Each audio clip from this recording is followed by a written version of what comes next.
Good afternoon everybody. जैसे कि हमने नरेशन के पहले पार्ट में पढ़ाया था, आप लोगों ने पढ़ा होगा, वीडियो देखा होगा, उसमें असर्टिव सेंटेंस के बारे में टोटल हमने बता दिया था।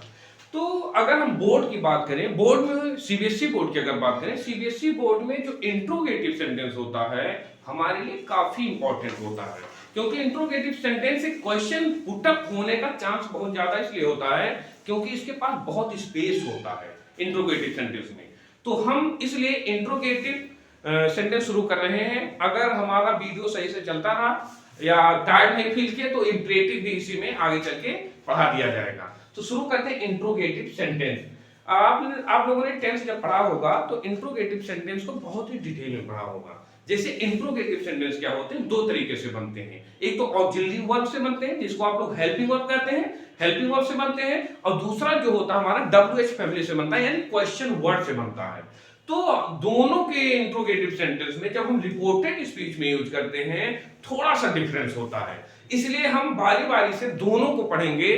पहले ऐसे इंट्रोगेटिव सेंटेंस को पढ़ेंगे जिसमें हम हेल्पिंग वर्ब से शुरू करते हैं, यानी यस और नो टाइप क्वेश्चन वर्ड हम पढ़ेंगे। जैसे जो इंट्रोगेटिव सेंटेंस यस या नो में ही आंसर पूरा हो जाता है उसको हम क्या कहते हैं, यस या नो टाइप क्वेश्चन वर्ड, यानी ये हेल्पिंग वर्ब से शुरू होता है, किसी क्वेश्चन वर्ड से शुरू नहीं होता है। जैसे असर्टिव सेंटेंस के आपने पार्ट में पढ़ा होगा कि हम लोग कॉमा, इन्वर्टेड कॉमा की जगह पे दैट का यूज करते थे, तो यहां पे दैट का यूज नहीं होगा।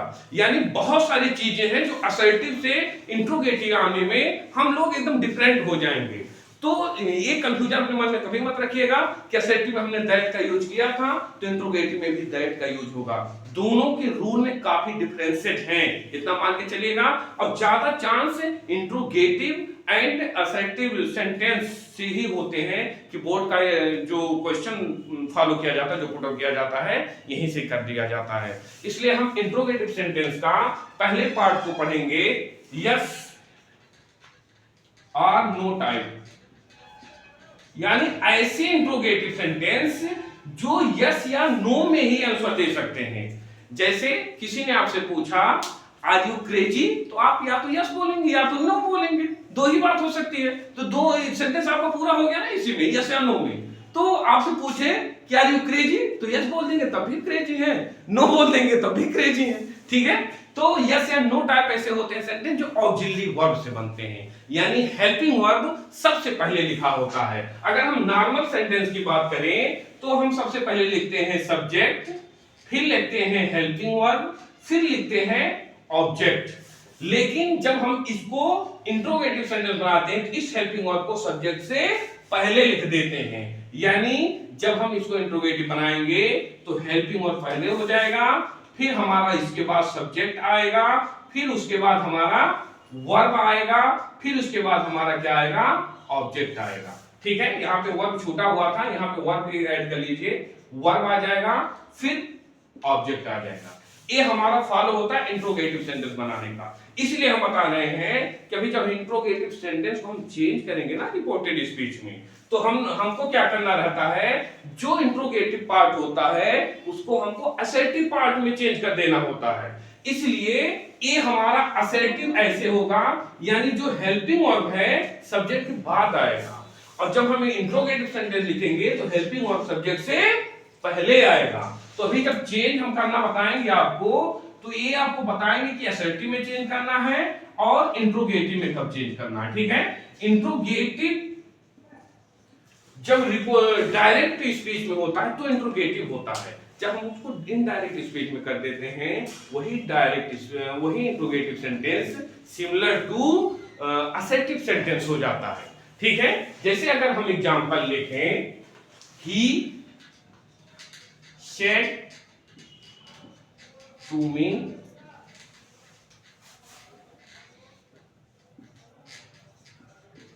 आर यू क्रेजी लिख देते हैं, अभी एग्जांपल दिए। ठीक है, ये हमारा इंट्रोगेटिव सेंटेंस हो गया। तो इंट्रोगेटिव सेंटेंस में क्या होता है, जैसे हमने सेड टू के जगह पे टोल्ड बताया था, असर्टिव का जब आप लोगों ने वीडियो देखा होगा वहां क्या बताया था, सेड टू की जगह हम टोल्ड कर देंगे, से टू लिखा है तो टेल कर देंगे, सेज टू लिखा है तो टेल्स कर देंगे। लेकिन ऐसा इंट्रोगेटिव सेंटेंस में नहीं होता है। इंट्रोगेटिव सेंटेंस में हम वर्ड यूज करते हैं कि सेट टू अगर लिखा है तो उसके जगह या तो आस्क लिख सकते हैं, या तो डिमांड टू नो लिख सकते हैं, या तो इंक्वायर लिख सकते हैं, या तो वांट टू नो लिख सकते हैं। लेकिन जो हमारा एग्जाम्पल आता है, यानी जो सीबीएसई में जो पैटर्न ज्यादा फॉलो किया जाता है वो ज्यादातर आस्क लिख के क्वेश्चन दिया जाता है। यानी अगर ऑप्शनल टाइप है तो वहां आस्क ही आपको ज्यादातर मिलता है, इसलिए हम आपको यहाँ पे आस्क लिख के बताएंगे। लेकिन आप आस्क भी लिख सकते हैं, इंक्वायर आप भी लिख सकते हैं, यानी इंक्वायर लिख सकते हैं, आप वांट टू नो लिख सकते हैं, आप डिमांड लिख सकते हैं, यानी इन चारों में से कोई लिख सकते हैं अकॉर्डिंग टू टेंस। यानी यहां सेड टू लिखा है तो आस्क का आस्क्ड हो जाएगा। ओके, अगर यहां से टू क्यों लिखा होता तो आस्क ही रहता, क्योंकि ये पास्ट फॉर्म है तो आस्क का भी पास्ट फॉर्म हो जाएगा, यानी आस्क्ड हो जाएगा। अब इसी हिसाब से जब यहां पे सेड टू रहेगा तो आप इंक्वायर की जगह पे इंक्वायर्ड कर देंगे। ठीक है, एक बात याद रखिएगा, अगर आस्क की जगह पे inquire, want to know, demand to know ये सब लिखना चाहते हैं तो ऑब्जेक्ट से पहले ऑफ लगाना जरूरी होता है। जैसे अगर हम यहां बात करें सेट टू की जगह पे हमेशा आस्क लिखेंगे अगर, तो आस्क का पास्ट फॉर्म क्या हो जाएगा, आस्क्ड हो जाएगा, यानी सेट टू का क्या हो जाएगा, आस्क्ड हो जाएगा। यहां पे कोई चेंजिंग नहीं होगा सब्जेक्ट में, ऑब्जेक्ट में भी कोई चेंजिंग नहीं होगा। यहां जो कामा और इन्वर्टेड कामा है इसके जगह पे इफ या वेदर में से कोई एक वर्ड यूज कर लेंगे, चाहे इफ यूज कर लेंगे चाहे वेदर यूज कर लेंगे, दोनों में से कोई एक कर लेंगे, कोई डिफरेंस नहीं है। चाहे इफ यूज कर लिए आपके ऊपर डिपेंड है, इफ या वेदर में से कोई भी कर लेंगे। और जो बचा हुआ सेंटेंस है ये हमारा इंट्रोगेटिव है, अभी बचे हुए सेंटेंस को हम असर्टिव में चेंज कर लेंगे। असर्टिव का ऊपर वो लिखा है ना सब्जेक्ट फिर हेल्पिंग वर्ब, और इंट्रोगेटिव का क्या लिखा है, हेल्पिंग वर्ब प्लस सब्जेक्ट। यहां देखिए हेल्पिंग वर्ब आया है फिर सब्जेक्ट आया है। अब इस हमको इंट्रोगेटिव सेंटेंस को असर्टिव में चेंज कर लेना है, यानी जो हमारा सब्जेक्ट है हेल्पिंग वर्ब से कहां आ जाएगा, पहले आ जाएगा। पहला पॉइंट। दूसरा पॉइंट ये है कि हमने change of person, change of tense आपको पहले ही पढ़ाया है, तो पर्सन और चेंज का टेंस का जो चेंजिंग है वो सेम टू सेम ही रहेगा, उसमें कोई चेंजिंग नहीं होगा। जैसे बाहर का टेंस पास्ट है तो अंदर का टेंस भी क्या हो जाएगा, पास्ट हो जाएगा। बाहर अगर प्रेजेंट है तो अंदर का टेंस नहीं चेंज होगा। यानी अगर हमारा इन्वर्टेड कामा के बाहर का पार्ट प्रेजेंट या फ्यूचर है तो इन्वर्टेड कामा के अंदर हम टेंस चेंज नहीं करते हैं। लेकिन अगर इन्वर्टेड कामा के बाहर बोले तो रिपोर्टिंग स्पीच हमारा पास्ट टेंस है तो इन्वर्टेड कामा के अंदर यानी रिपोर्टेड स्पीच जो हमारा है उसको हम अकॉर्डिंग टू टेंस चेंज कर लेते हैं। जैसे आपको इसके पिछला वाला वीडियो अगर आप देखेंगे उसमें बताया गया है कौन सा टेंस किसमें चेंज होता है। सीधे सीधे हम बात करें पूरा प्रेजेंट सेम टू सेम उसी के पास्ट में चेंज हो जाता है, यानी प्रेजेंट इंडेफिनिट पास्ट इंडेफिनिट हो जाएगा, प्रेजेंट कंटीन्यूअस पास्ट कंटीन्यूअस हो जाएगा, प्रेजेंट परफेक्ट पास्ट परफेक्ट हो जाएगा। इसी तरह से पूरा प्रेजेंट सेम टू सेम उसी के पास्ट में चेंज हो जाता है। अगर हम रूल को फॉलो करते हुए इसको देखें तो ही में अगर कोई चेंज नहीं होगा तो हम ही को सेम टू सेम ही लिख सकते हैं, सेट टू को हम इंक्वायर्ड आप भी लिख सकते हैं, आस्क्ड भी लिख सकते हैं, वांट टू नो भी लिख सकते हैं, डिमांड टू नो भी लिख सकते हैं, कोई लिख सकते हैं। लेकिन यहाँ पे एग्जांपल में मैं आपको आस्क लिख के बताऊंगा, आप उसमें से जो इच्छा करें लिख सकते हैं, सही है। लेकिन सीबीएसई में ज्यादातर जो ऑप्शन होते हैं आस्क करके दिया होता है, इसलिए आस्क लिखना सबसे बेहतर माना जाता है, इसलिए हम यहाँ पे आस्क लिख रहे हैं। तो ये क्योंकि सेट टू लिखा है, सेट टू लिखा होता तो केवल आस्क नहीं लिखते, क्योंकि सेट टू है पास्ट फॉर्म है तो आस्क का हमको पास्ट फॉर्म लिख देना है, आस्क्ड हो जाएगा।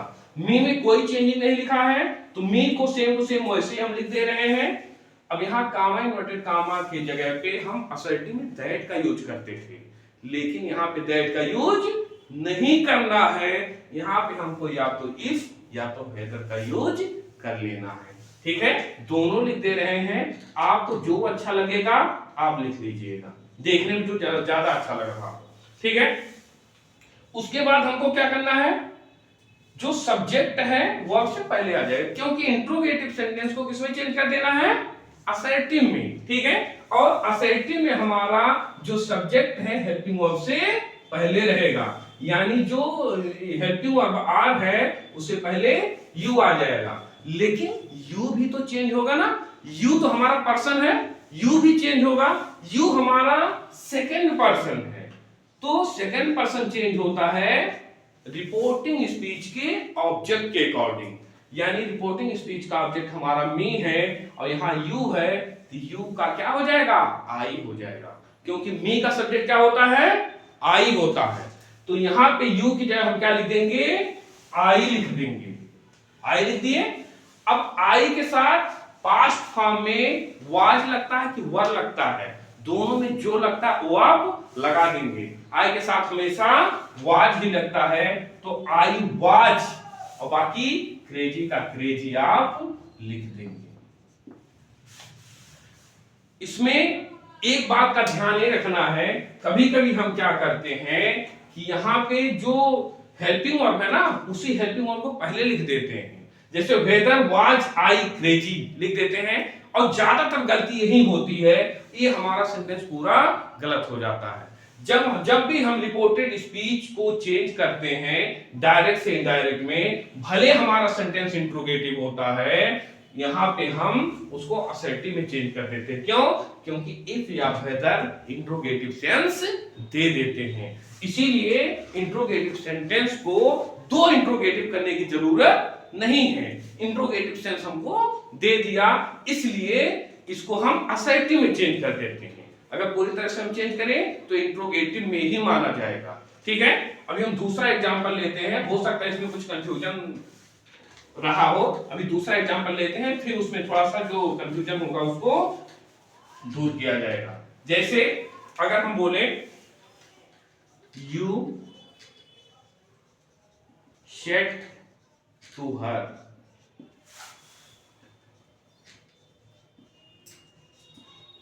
Do you like to play hockey.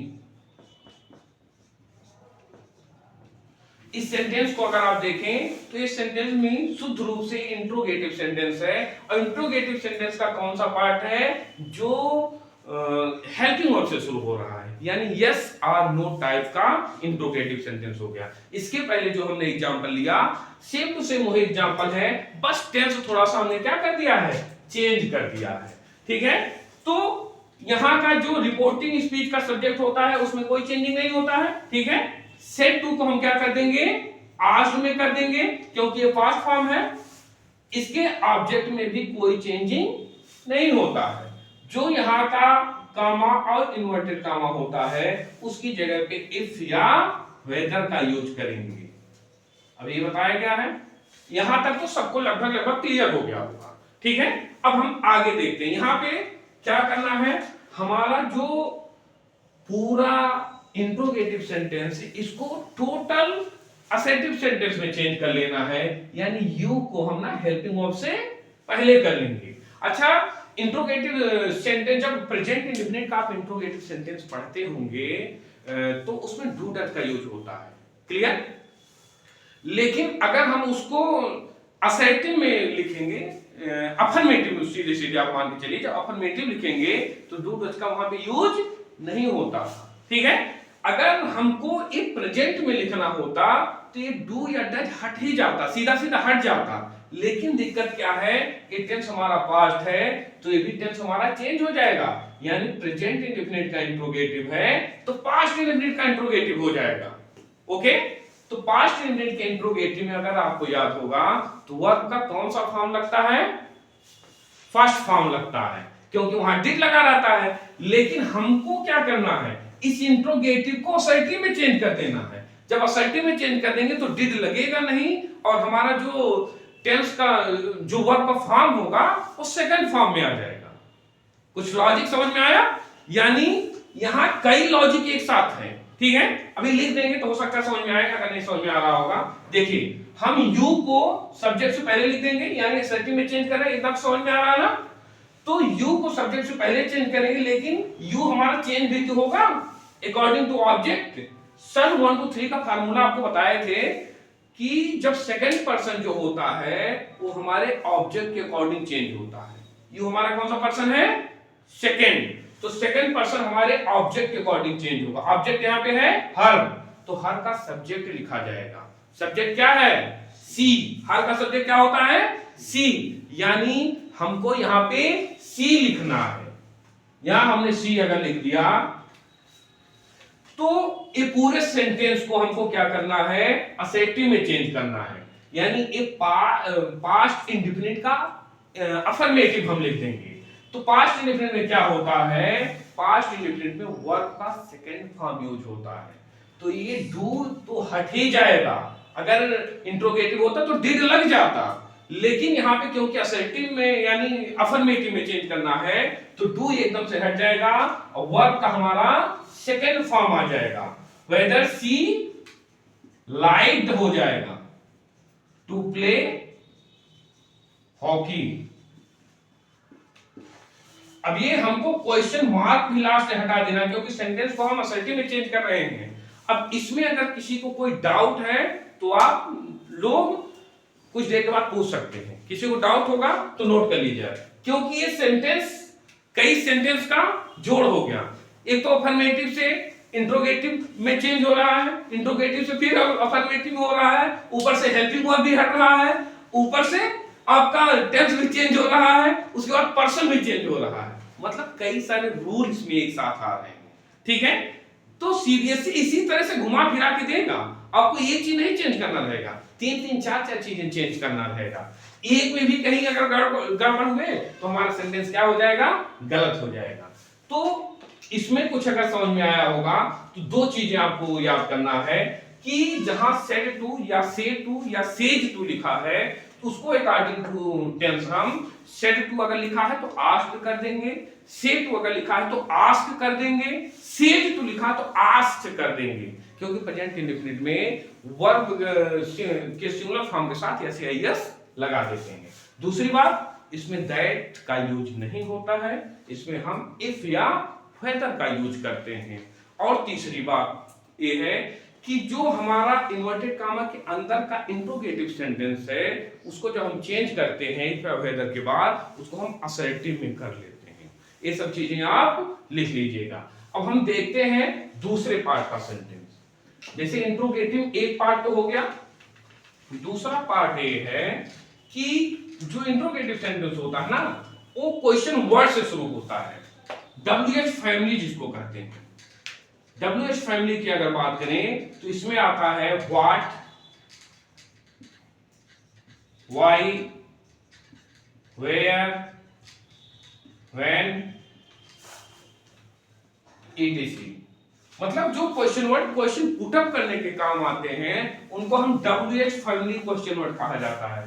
अब सभी में देखिए WH है ही, इसीलिए इसका नाम ही हो गया WH फैमिली, क्योंकि एक ही फैमिली के सब लोग हैं। जैसे आप लोग अपना सरनेम लिखते होंगे ना कोई सरनेम लिखते हैं तो पूरा फैमिली को ही नाम लिखता है, तो कोई आपके सरनेम से ही ज्यादातर फ्रेंड्स आपको बुला लेते हैं कि अच्छा ए मिश्रा जी इधर आइए, जो भी आपका सरनेम है उस नेम से बुला लेते। तो इन लोगों का समझ लीजिए हमने एक सरनेम रख दिया, क्या WH फैमिली वाले हैं। ठीक है, तो ये इनका सरनेम हो गया है।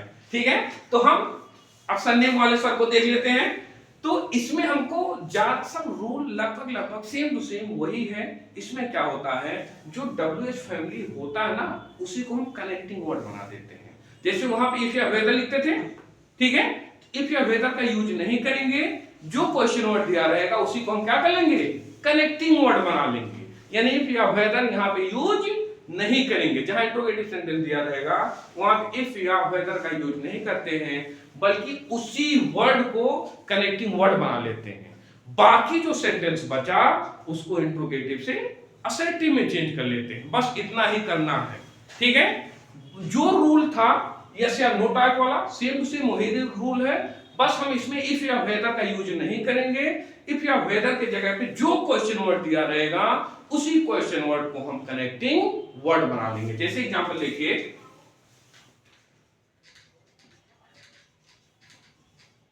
राहुल सेड टू मी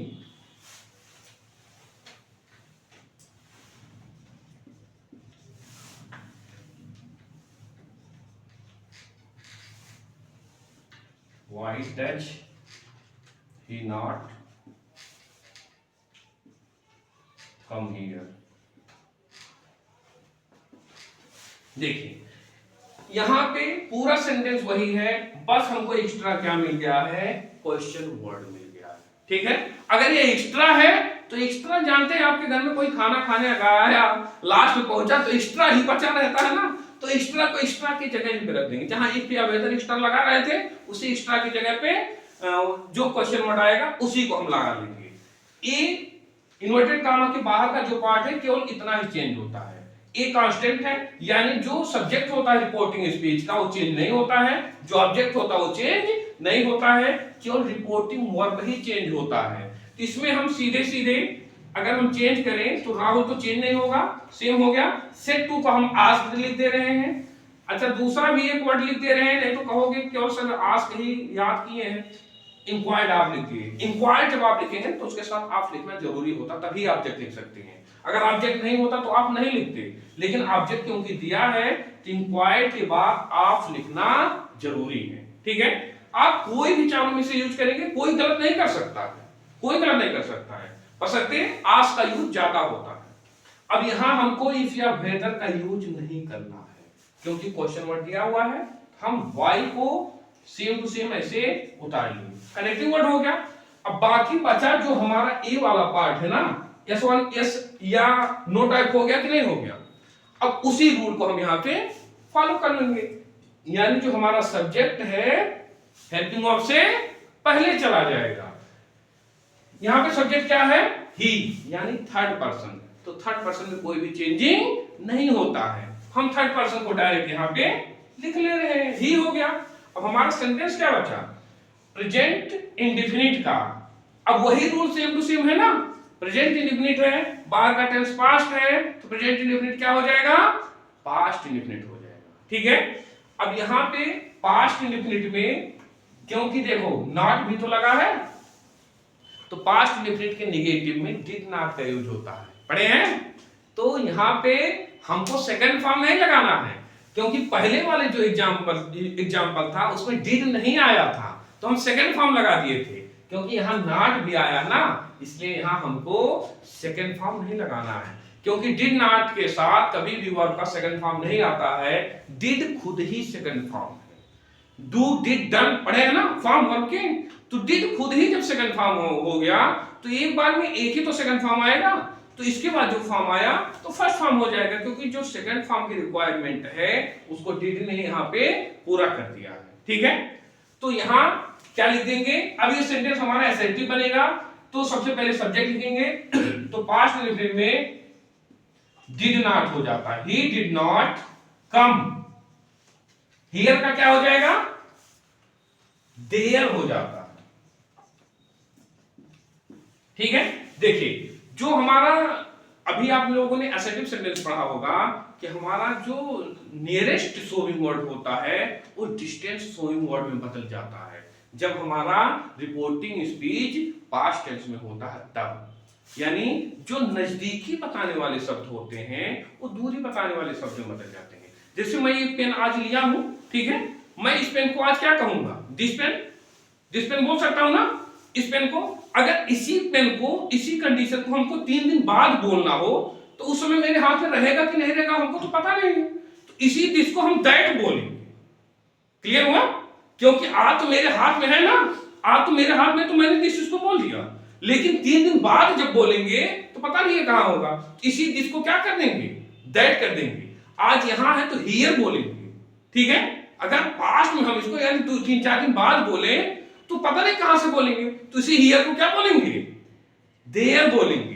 तो यहां हियर है तो क्या हो जाएगा, देयर हो जाएगा। ठीक है, उसी हिसाब से कहीं कहीं कम का गो भी कर दिया जाता है। ठीक है, कम की जगह पे गो भी कर दिया जाता है। यानी अगर आप बोल रहे हैं कि आया, 3-4 दिन बाद बोलेंगे तो क्या कहेंगे, गया था। अभी आप यहां कहेंगे तुरंत अगर बोलेंगे कि मैं यहां पे आया यही बात हम 4 दिन बाद किसी को अगर बताएंगे तो ये कहेंगे, ये थोड़ा कहेंगे कि वहां आया था, ये कहेंगे कि वहां गया था। ठीक है, तो कम का गो भी हो जाता है, इससे कंफ्यूज नहीं होना। सेंस क्लियर हुआ ना क्यों हो जाता है? क्योंकि पास्ट में हम जा रहे हैं। तो यहां पे हम क्या कर देंगे, डिड नॉट गो देयर, कम की जगह पे गो लिखना ज्यादा अच्छा होगा। ठीक है, दोनों इसलिए लिख दिए कि एक ही बार में कंफ्यूज मत हो जाना कि वर्ब ही क्यों चेंज कर दिया जा रहा है। ठीक है, तो कम की जगह पे गो लिखना ज्यादा बेटर कब होगा, जब हमारा रिपोर्टिंग स्पीच पास्ट होगा और हमारा जो रिपोर्टेड स्पीच है उसमें नियरेस्ट शोइंग वर्ड कोई आ रहा है। जैसे यहां हियर का हियर हुआ वैसे कम का गो हो जाएगा। सेंस क्लियर हुआ? अब आप इसमें मैक्सिमम जो भी एग्जांपल होगा उसको टैकल कीजिएगा, जो भी दिक्कत आ रही होगी उसको आप बताइएगा, फिर उसको थोड़ा सा हम लोग डिस्कस कर लेते हैं। ठीक है, तब तक आप लोग चलिए, हमारा इंट्रोगेटिव सेंटेंस कंप्लीट हो गया। अब आप उसके जो एग्जांपल्स हैं, जो एक्सरसाइज है उसको टैकल करिएगा, कोई दिक्कत होगा तो पूछिएगा फिर कमेंट में। अब हम शुरू करते हैं इंपरेटिव सेंटेंस। इंपरेटिव सेंटेंस क्या होता है? जहां पे कोई ऑर्डर, जहां पे कोई एडवाइस, जहां पे कोई सजेशन, जहां पे कोई प्रॉमिस या जहां पे कोई कॉम्प्लीमेंट टाइप होता है या कोई विश होता है, ये सो होता है, वो इंपरेटिव सेंटेंस होते हैं। जैसे कोई आपको ऑर्डर दे रहा है, कोई आपसे रिक्वेस्ट कर रहा है, कोई आपको एडवाइस दे रहा है, कोई आपको सजेशन दे रहा है, ये जितने भी पार्ट होते हैं इंपरेटिव सेंटेंस के होते हैं। इंपरेटिव सेंटेंस का सबसे बड़ा खासियत ये होता है, इसमें सब्जेक्ट ज्यादातर हिडन फॉर्म में होता है। अगर सब्जेक्ट की हम बात करें तो इसमें जो सब्जेक्ट होता है हमेशा सेकंड पर्सन का होता है, क्योंकि सामने वाला जब हमसे कोई पूछेगा तो अपने सामने वाले किसी सेकंड पर्सन से ही पूछेगा, इसलिए यहाँ पे जो सब्जेक्ट यू होता है हमेशा हिडन फॉर्म में होता है। जैसे अगर कोई कहा डू इट, तो इसका मतलब ये हुआ कि यू यहाँ पे हिडन फॉर्म में है। यू मतलब आपसे कहा जा रहा है यू डू इट, यानी यू को हमेशा हम अंडरस्टूड करेंगे हिडन फॉर्म में। ओके, तो जितने भी रूल हैं वो हिडन फॉर्म में है सब्जेक्ट के अकॉर्डिंग, लेकिन जब हम उसको चेंज करेंगे वो अपने अकॉर्डिंग करेंगे। ओके, तो इंपरेटिव सेंटेंस जो होता है, अभी तक हमने असर्टिव सेंटेंस में देखा है कि कनेक्टिंग वर्ड जो होता है वो दैट होता है। इंट्रोगेटिव सेंटेंस में कनेक्टिंग वर्ड इफ या बेटर होता है, या फिर वही जो इंट्रोगेटिव का WH फैमिली का वर्ड होता है उसी को हम कनेक्टिंग वर्ड बना देते हैं। लेकिन हमारे इंपरेटिव सेंटेंस में कनेक्टिंग वर्ड टू होता है। टू से हम दोनों सेंटेंस को, रिपोर्टिंग स्पीच और रिपोर्टेड स्पीच को कनेक्ट करते हैं। यानी इंपरेटिव सेंटेंस में ज्यादातर टू का यूज होता है, कहीं कहीं दैट का भी यूज होता है, और रेयर पार्ट होता है उसका अलग से बताएंगे। लेकिन यहां पे जो हम पढ़ने वाले हैं वहां पे हमको टू का यूज करना है। तो जो हमारा रिपोर्टिंग स्पीच का रिपोर्टिंग वर्ब होता है, हम सेंटेंस के मेरिट के अकॉर्डिंग चेंज करते हैं। यानी सेंटेंस में अगर रिक्वेस्ट किया जा रहा है तो रिक्वेस्ट लिखेंगे, सेंटेंस में अगर ऑर्डर दिया जा रहा है तो ऑर्डर लिखेंगे, सेंटेंस में अगर एडवाइस दिया जा रहा है तो एडवाइस लिखेंगे। कभी कभी क्या होता है कि हम सेंटेंस को समझ ही नहीं पाते हैं कि रिक्वेस्ट है कि ऑर्डर है, तो हम उसको सेंटेंस को पढ़ेंगे, हमको अगर क्लियर नहीं हो रहा है तो आपको अगर ऑर्डर समझ में आ रहा है तो ऑर्डर लिख लीजिएगा, रिक्वेस्ट समझ में आ रहा है तो रिक्वेस्ट लिख लीजिएगा। जो हमारा बोर्ड का एग्जाम होता है उसमें इसलिए निगेटिव सेंटेंस ज्यादा दिया जाता है। निगेटिव सेंटेंस का रोल कुछ अलग होता है, हर चीज को मना किया जाता है उसमें, उसका हम रूल अभी इसके बाद पढ़ेंगे, पहले देख लेते हैं। जैसे हमारे सेंटेंस में या तो रिक्वेस्ट होगा, या तो ऑर्डर होगा, या तो एडवाइस होगा, एंड या तो सजेशन होगा। मतलब कोई आपको सजेस्ट करेगा, रिक्वेस्ट करेगा, ऑर्डर करेगा, तो आप हमेशा समझ लेंगे कि ये इंपरेटिव सेंटेंस है। कमांड भी होता है, कोई कमांड कर रहा है तो भी इंपरेटिव सेंटेंस का पार्ट माना जाता है। कमांड नहीं भी लिखेंगे काम चलेगा। तो कमांड भी होता है, तो हम जहां से टू है, सेल टू है, जो भी है उसको हम अगर रिक्वेस्ट है तो रिक्वेस्ट कर लेंगे, अगर ऑर्डर है तो ऑर्डर कर लेंगे, अगर एडवाइस है तो एडवाइस कर लेंगे, अगर सजेशन है तो सजेस्ट कर लेंगे। यानी हमको हमेशा जो पूरा सेंटेंस है रिपोर्टेड स्पीच का उसके मेरिट के अकॉर्डिंग चलना रहेगा। यानी सेंटेंस का हमको मेरिट देखना यहाँ पे ज्यादा जरूरी हो जाता है। जैसे अगर हम लिखें ही सेड टू मी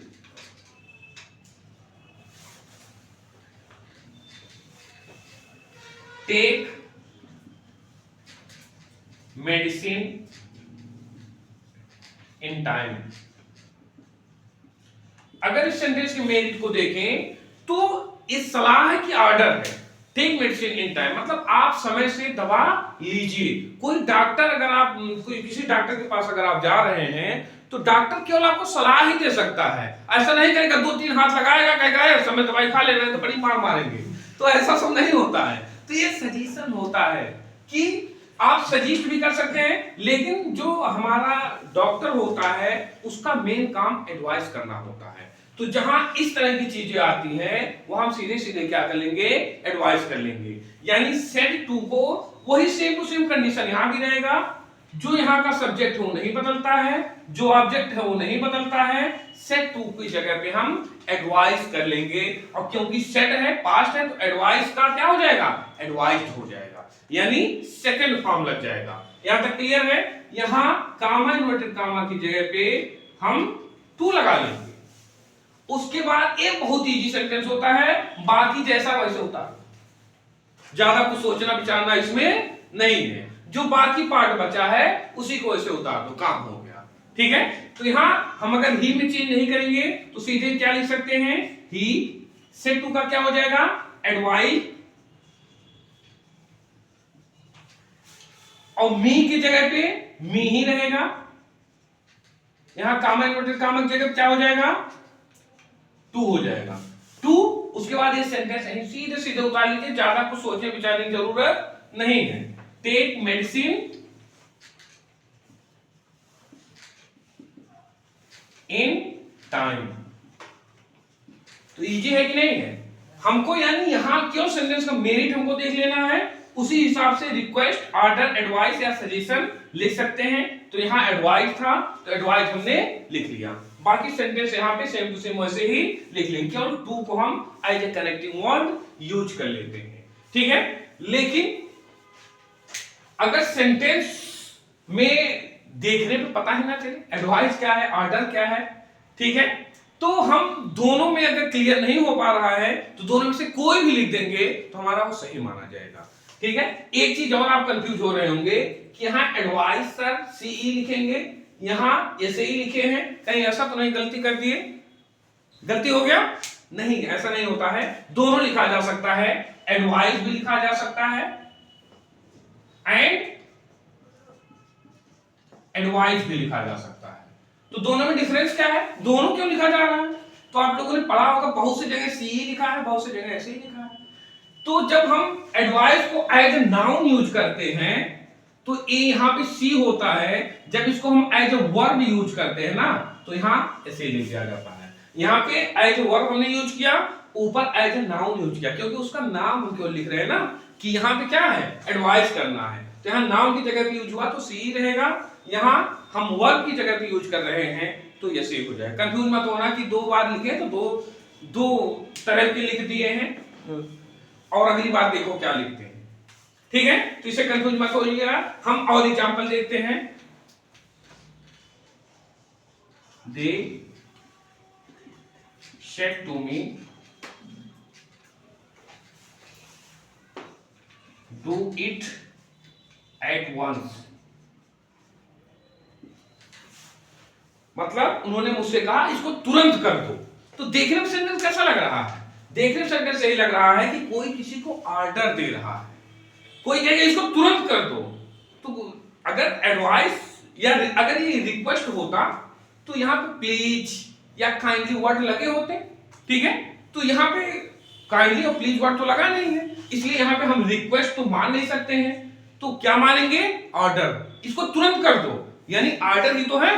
तो यहां हम अगर ऑर्डर मानेंगे तो सेट टू की जगह पे ऑर्डर्ड हो जाएगा, दे का दे ही रहेगा, मी का मी ही रहेगा, यहां पे हमको टू लगा देना है और इसको ऐसे ही लिख देंगे, to do it at once. बहुत इजी है। तो आप इसको करने के लिए सबसे पहले इसके मेरिट को देख लेंगे कि रिक्वेस्ट है, कि ऑर्डर है, कि प्रपोजल है, कि एडवाइस है, जो भी होगा उसको आप लिख लेंगे।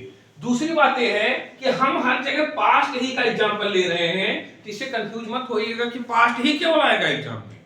तो पास्ट का एग्जांपल इसलिए ले रहे हैं, ज्यादातर पास्ट का आता है। यहां सेट टू की जगह पे सेज भी लिखा रह सकता है, ठीक है।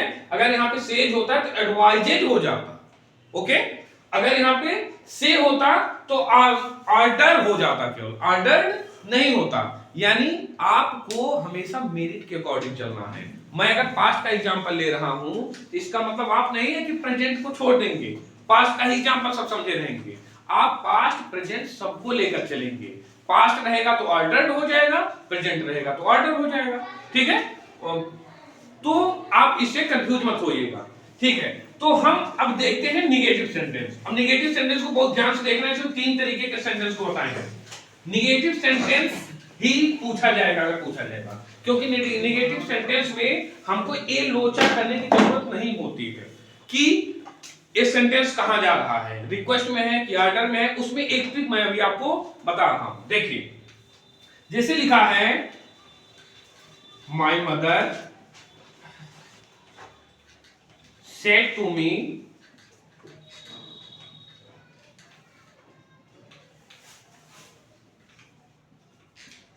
don't walk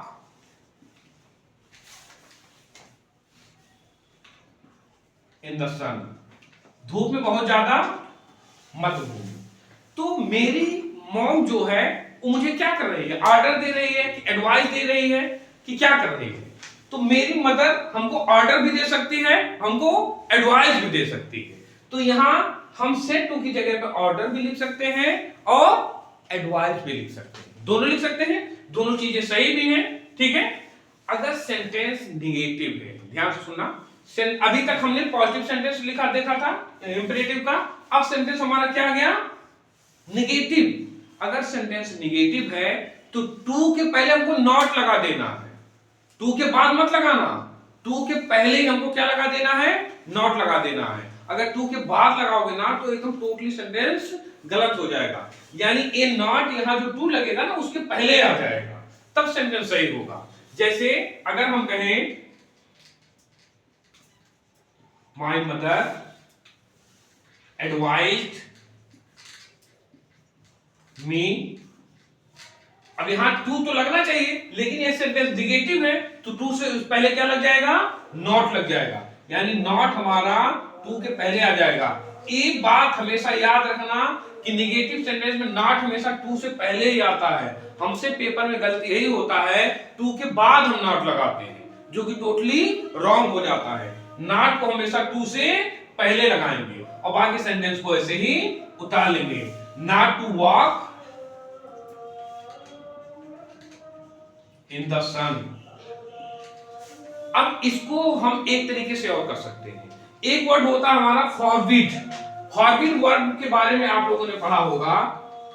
फॉरबिड एक वर्ड होता है, इसका मतलब किसी चीज को मना करना होता है, किसी चीज को मना करना होता है। अगर फॉरबिड की बात करें, इसका दो हर मतलब जो भी वर्ड होता है उसके तीन वर्ड के फॉर्म होते हैं, फॉरबिड, फॉरबेड, फॉरबेड।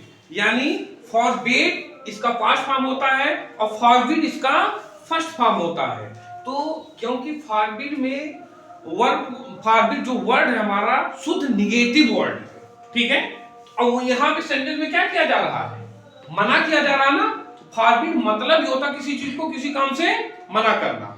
तो यानी हम ये रिक्वेस्ट, ऑर्डर, एडवाइस, सजेशन से अगर छुट्टी पाना चाहते हैं, छुटकारा पाना चाहते हैं, तो हम एक वर्ड सिंपल यूज करेंगे, फॉरबिड। फॉरबिड का जो कि सेकंड फॉर्म है।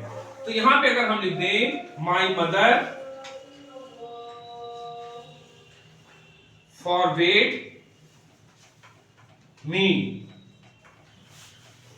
अब यहां नॉट लगाना है कि नहीं लगाना है? नॉट नहीं लगाना है। इसलिए नहीं लगाना है कि जो हमारा फॉरवर्ड वर्ड है वो खुद ही निगेटिव वर्ड है। जैसे अगर हम इसके साथ नॉट लगा दें तो सेंटेंस का भी बता रहे हैं, अर्थ का अनर्थ हो जाएगा। टू वॉक इन द सन, जैसे इसका मतलब ये हुआ मेरी मां ने मुझे धूप में घूमने से मना किया। अगर सोचो हम यहां पे नॉट भी लगा देते ना, तो मेरी मां ने मुझे धूप में खेलने से मना नहीं किया, तो सेंटेंस का अर्थ उल्टा हो जाता ना। ऊपर सेंटेंस लिखा है कि मना कर रही है, अब यहां हम नॉट लगा देंगे तो क्या हो जाएगा? मना नहीं कर रही है। इसीलिए दो निगेटिव वर्ड एक साथ नहीं आएंगे। फॉरवर्ड हमारा खुद ही निगेटिव सेंस देने लगता है, इसीलिए इसके साथ हमको नॉट लगाने की जरूरत नहीं है। अब आप या तो इसको लिख लेंगे या तो इसको लिख लेंगे, दोनों सही है। फॉरवर्ड लिखना इसलिए ज्यादा बेटर माना जाता है क्योंकि फॉरवर्ड में आपको एडवाइस, ऑर्डर, रिक्वेस्ट ये सबका टेंशन नहीं है। फॉरवर्ड लिख दिए, काम हो गया। लेकिन फॉरवर्ड केवल निगेटिव सेंस में यूज किया जाता है। यहां डोंट लिखा रहे या नॉट लिखा रहे तभी यूज किया जाता है। जो पॉजिटिव इंप्रेशन देने वाले सेंटेंस होते हैं उसमें फॉरवर्ड का यूज नहीं किया जाता है। अच्छा, एक वर्ड और होता है प्रिवेंट। प्रिवेंट वर्ड के बारे में आपने कुछ सुना है ना? प्रिवेंट वर्ड का मतलब होता है किसी को रोकना, ठीक है? तो हम, लेकिन प्रिवेंट का जो रूल होता है थोड़ा सा अलग होता है। अगर हम प्रिवेंट में इसको चेंज करें, माय मदर प्रिवेंटेड, जैसे यहां फॉरवर्ड हुआ उसका प्रिवेंटेड हो जाएगा, प्रिवेंटेड मी। अब इसका रूल अलग हो जाता है। अब यहां टू का यूज नहीं करेंगे, प्रिवेंटेड मी फ्रॉम वॉकिंग हो जाएगा इसका।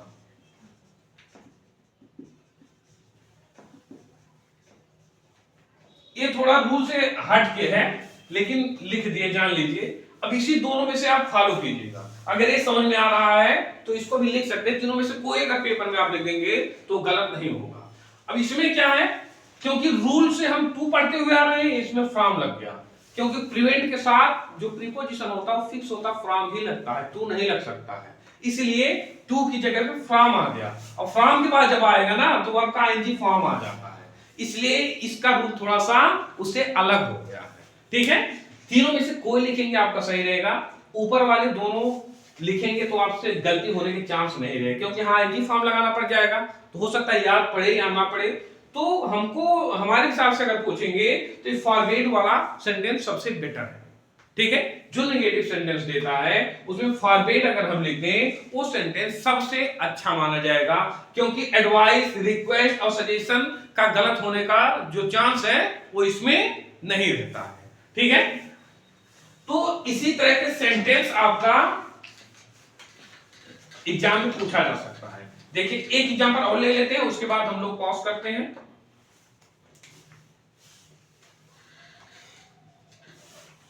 My uncle said to me, don't touch naked wire.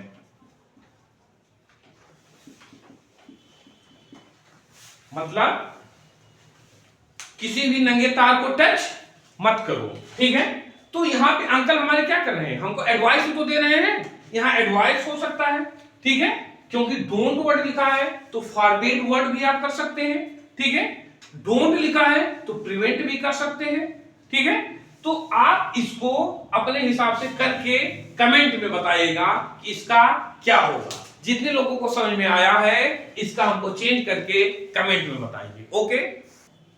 इस तरह से हमारा जो रिपोर्टेड स्पीच का तीनों पार्ट हमारा यहाँ पे कंप्लीट हो गया। असर्टिव सेंटेंस का पहले ही मैंने बना दिया था, इंट्रोगेटिव इंपेरेटिव का यहाँ हो गया। आपका जो 10th क्लास का नरेशन है इन्हीं तीनों पार्ट में से पूछा जाता है। इस हिसाब से हमारा एक मॉडल्स हो गया, नरेशन का पार्ट हो गया। अगर आपको कुछ और पढ़ना है तो कमेंट बॉक्स में आप कमेंट कीजिएगा, मैं उसके ऊपर वीडियो बना दूंगा। तब तक आप होमलैंड एकेडमी पे लगे रहिए, कुछ ना कुछ रोज नया आपको देखने को मिलता रहेगा। Okay, bye.